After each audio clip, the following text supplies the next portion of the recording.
Now to this breaking news out of Canberra. The government has imposed Magnitsky-style targeted sanctions and travel bans on 7 Israeli individuals and targeted financial sanctions on one entity for involvement in settler violence against Palestinians in the West Bank. And it came just hours after Israeli Prime Minister Benjamin Netanyahu addressed Congress in the US. Joining us live now, the Shadow Home Affairs Minister James Patterson. Your thoughts on this move by Penny Wong this morning, James?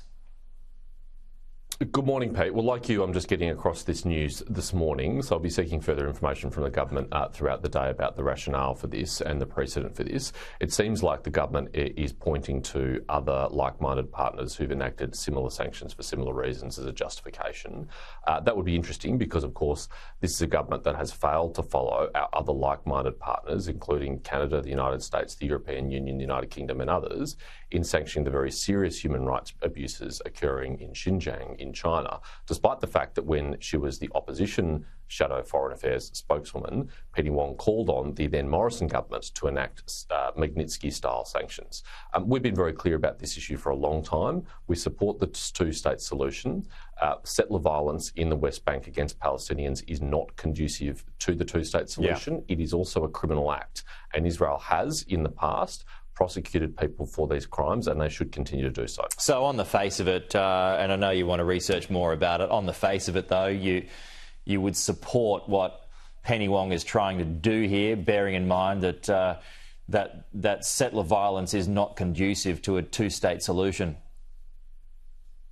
Well, settler violence is a crime. It's morally wrong, and it is not conducive to a two-state solution. And Australia does have a role in discouraging acts like that from occurring. But as I said, we'll be looking for more detail from the government, and particularly on this question of consistency. If it is the case that the government is acting in concert or following our like-minded partners, why hasn't it done so in relation to the very serious human rights abuses against the Uyghur ethnic minority in Xinjiang, something that the United Nations and human rights groups have said are crimes against humanity or even a genocide. We've been very silent on that issue.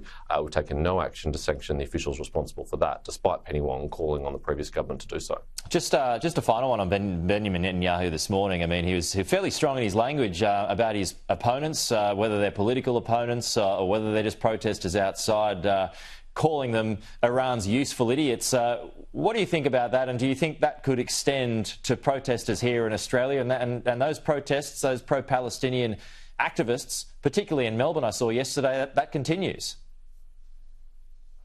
Pete, I've got no doubt that the vast majority of people involved in protests on this issue are sincere about their concern about the loss of civilian life in Gaza, as we all should be. I think there are also some people among those groups who have a deep-seated hatred for Israel, and some who even have a deep-seated hatred for the Jewish community. And we can see that in the anti-Semitic slogans and chants that have occurred at some of these rallies. We can see that in the fact that Hamas logos and symbols have been displayed at these rallies, a crime in Australia and one that the federal police should be enforcing. So I think the Israeli Prime Minister is well within his rights to call that out. OK, elsewhere, James, in news broken by my colleague Olivia Casely, Mike Burgess has been reappointed to the National Security Committee in a major backflip by the Albanese government. What's your reaction to that? This is a very significant story by Olivia Casely, and it's an extraordinary and embarrassing backflip from the government because Mike Burgess, as well as the other Director Generals of our intelligence agencies, should never have been removed from the National Security Committee in the first place. And this is frankly an admission of guilt that they were wrong to do so. It's good that they've now reinstated him, but I think the public deserves an explanation. What was the Prime Minister's rationale for kicking them off the committee in the first place? What did they miss out on contributing to the committee in that time? And why have they now accepted that they were wrong to do so? It seems to me that the only reason that they've done so is that their decision to kick them off was publicly exposed by your other colleague, Shari Markson, a few months ago. And in embarrassment, they've returned them to the committee, but it shouldn't have happened in the first place. All right, James Patterson, thank you. We'll talk to you soon. Surgeons on the New South Wales Mid-North